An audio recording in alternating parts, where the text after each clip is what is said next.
So that was the idea. So I came back to China and say, I want to resign from my school.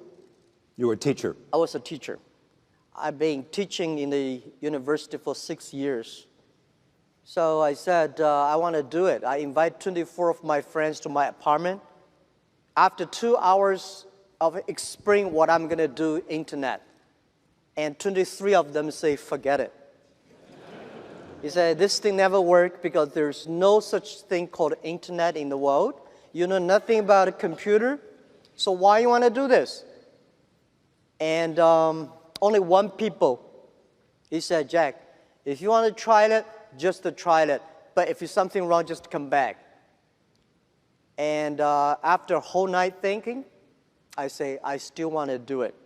Because most of the people, they have a fancy ideas in the evening, but in the day, when they wake up in the evening or in the morning, they go back to do the same job.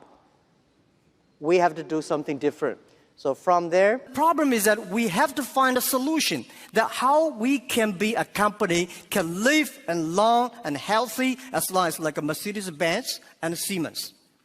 If an industry cannot live more than 3 years, if all the companies cannot live happily for 3 years, this industry is never become the mainstream.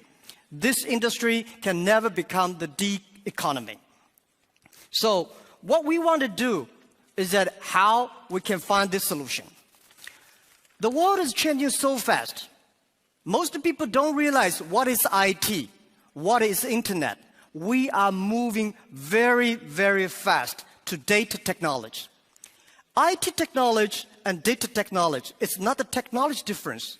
It's the difference of people, the way people think, the way people deal with the world. We don't know what the world will look like in 30 years. And we don't know what the data will look like. But we are sure that the whole world in the next 30 years will be changed. If the first and the second innovation and technology revolution relieve or liberate the human strength, the physical strength, this revolution release and liberate the strength of a human brain, the innovation. The future world, we believe, will be connected, not by oil, not by other things, but by data. The future world, the business is C2B, not B2C. C2B is consumer to business, not business to consumer. Because you have a lot of data, because of the data, the manufacturer must do customized things. Otherwise, manufacture will be very difficult. In the future, all the manufacturers, they make the machines. The machines can not only produce the products, the machines must talk. The machine must think. And the machine is not going to be supported by oil, by electricity. The machine is going to be supported by data. The future world, business will not focusing on the size. Business will not focus on standardization and the power. They will focused on the flexibility, nimbleness, customization, and user friendliness. And also, I strongly believe the future world, we are going to have a lot of women leaders because in the future, people not only focus on the muscles, powers, they focus on wisdom, they focus on careness and responsibility.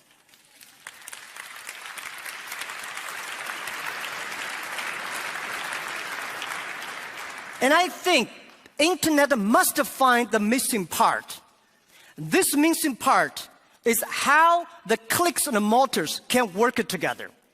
And how we can making sure in the next 30 years, the internet and the clicks and motors can work together. Only where clicks and motors can work together, internet companies can survive, can live happily for next 30 years. And if that day comes, that day we called D economy. And it's not a digital economy, which I called data economy. Everything is going to be changed.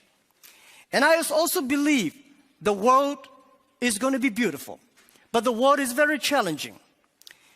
Apple may not be the future, but Apple tells us what the future will look like. That is something in the machine is moving. That is data. we are at a great time of innovation, inspiration, invention, and creativity. And I think everybody's working hard, trying to realize their dreams.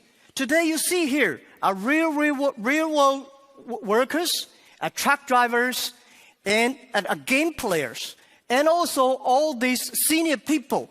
Everybody in the Asian times, nobody can leverage the technology to realize their dreams. Today, because of the data, everything becomes the truth. And I strongly believe it's not the technology that changed the world.